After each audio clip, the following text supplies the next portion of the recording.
guys, andito kami sa Laod at meron customer namin na si Ate Lily. Ayan, at namimili siya ng tilapia. O, tatlo lang. Ayun.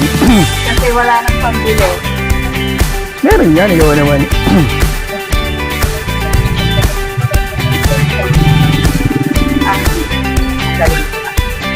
Ay,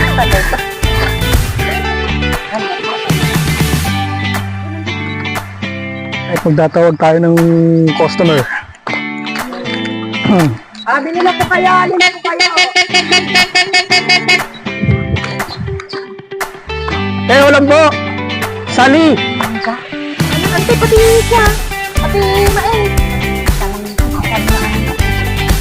Marami sinag-request na kailangan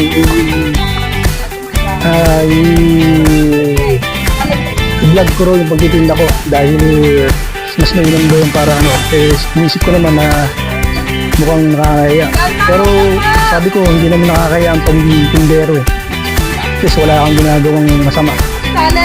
Marangal ang pagtitinda, hindi lang naman lalaki ang may karapatan magtinda. Kaya yan guys, andito tayo ngayon sa Laod para magtinda. Sasamahan ko yung asawa ko sa pagtitinda. May mga suki na kasi tayo, kaya kailangan hihinto muna tayo para yun, maghintay ng customer.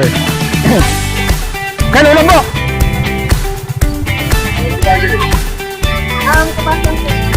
Kahit kabasi yung may bangos, kabasi, tilapia, sapayuki, sapatero, manok, atay balunan, tapos paa, yung dilisa, isaw, gulay, pampahaba ng buhay. Sige po, sige po.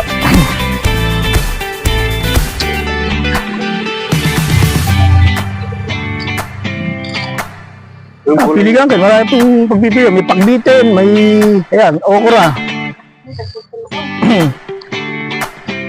Kahit tilapia, fresh pa yan.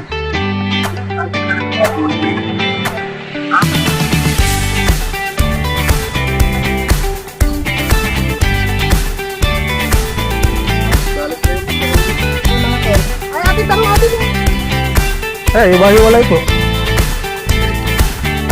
Sala, ulam.